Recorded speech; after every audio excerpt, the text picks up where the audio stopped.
Hai pengamat militer abal-abal. Admin kali ini mau bahas 30 anggota Kopassus kalahkan 3.000 pasukan musuh bersenjata lengkap. Kok bisa kayak misteri Lahi Indosiar nih? Taulah kalian, bahas Kopassus harus serius. Salah dikit, aduh kepala admin bisa rontok ntar. Oke, tanpa banyak bacot langsung ke ceritanya. Indonesia adalah negara yang ikut memelihara perdamaian dunia. Maka tak ajal Indonesia bukan hanya mengirimkan TKW, tapi juga mengirimkan sang patriot bangsa, yakni pasukan Garuda, yang merupakan pasukan perdamaian perserikatan bangsa-bangsa. Karena tidak semua bangsa, tidak semua negara bisa mengirimkan pasukan perdamaiannya di bawah panji PBB. Karena hanya yang terlatih, disiplin, humanis yang bisa mengemban misi mulia ini. Dan bukan hanya itu bosku, mereka juga diberikan ilmu bertempur tingkat tinggi. Salah satunya misi tempur yang dilakukan pasukan Garuda saat berada di Kongo. Kejadiannya berawal pada tahun 1962 di negara Kongo yang waktu itu sedang bergejolak. Di bawah pimpinan Letnan Jenderal TNI Kemal Idris, pasukan perdamaian Indonesia tersebut diberi nama Kontingen Garuda 3 atau Konga 3 yang anggotanya diambil dari Batalion 531 Rider, Satuan-Satuan Kodam 2 Bukit Barisan, Batalion Kavaleri 7, dan tak lupa Komando Pasukan Khusus atau Kopassus yang saat itu masih bernama Resimen Pasukan Komando Angkatan Darat atau RPKAD. Markas Konga 3 yang di dalamnya terdapat personel yang lagi santai-santai ternyata mendapat serangan mendadak yang kala itu ada 3.000 orang. Baku tembak pun terjadi dari jam 12 malam hingga dini hari. Tidak ada korban jiwa dari pasukan Garuda, hanya luka-luka ringan dan segera ditangani tim medis. Sedangkan pemberontak setelah melakukan serangan langsung mundur ke wilayah gurun yang gersang. Akhirnya, setelah rapat koordinasi, Konga 3 membentuk 30 anggota yang berasal dari RPKAD atau Kopassus untuk mengejar mereka.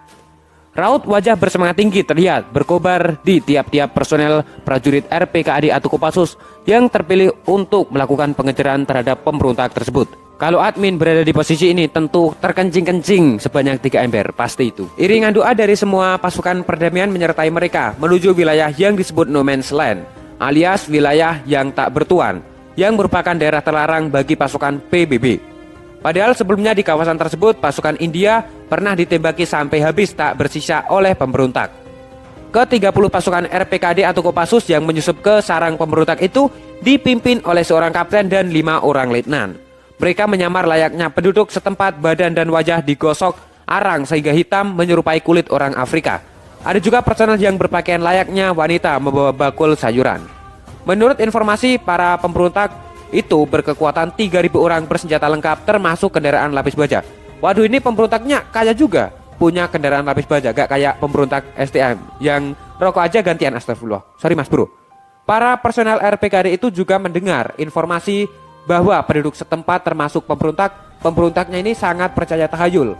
Mereka takut dengan apa yang dinamakan hantu putih, yaitu sosok berpakaian putih berbau bawang putih. Penakut juga pemberontak ini.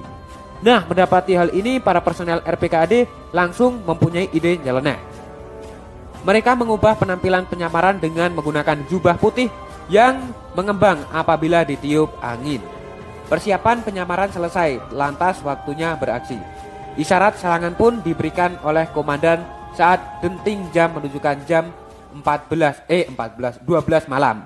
Dengan sangat cepat, para personel RPKAD yang menggunakan kapal bercat hitam-hitam menyerang melintasi danau Tanganyika yang tidak berada jauh dari No Man's Land atau wilayah yang sangat terlarang.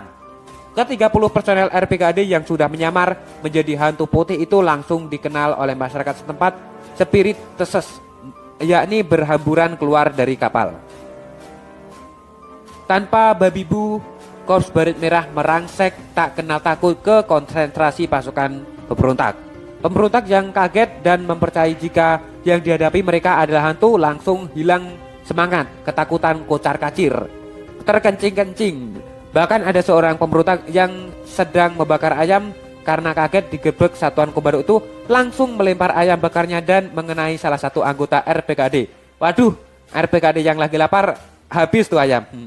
Selang 30 menit, markas pemberontak sekaligus keluarga mereka menyerah dan dapat dikuasai. Korban operasi ini hanya satu orang di pihak RPAD yang cedera terkena pecahan proyektil granat namun tidak membahayakan nyawanya. Hasil ini langsung dikonfirmasikan yang selanjutnya kontingen besar pasukan perdamaian lain datang untuk mengamankan daerah tersebut. Panglima PBB Kongo, Letnan Jenderal KDB Ngeso, sampai tercengang melihat apa yang dilakukan pasukan kebanggaan Indonesia tersebut. Ia mencap operasi militer RPKAD tersebut sinting, nekat namun penuh perhitungan sampai akhirnya sukses besar. Sejak saat itu anggota kontingen Garuda 3 dikenal orang-orang Kongo dengan julukan Les Spirituses atau hantu putih. Bisa dibayangkan hanya berkekuatan 30 orang berhasil menawan 3.000 orang pemberontak bersenjata lengkap. 30 versi 3.000. Wow, silakan kalian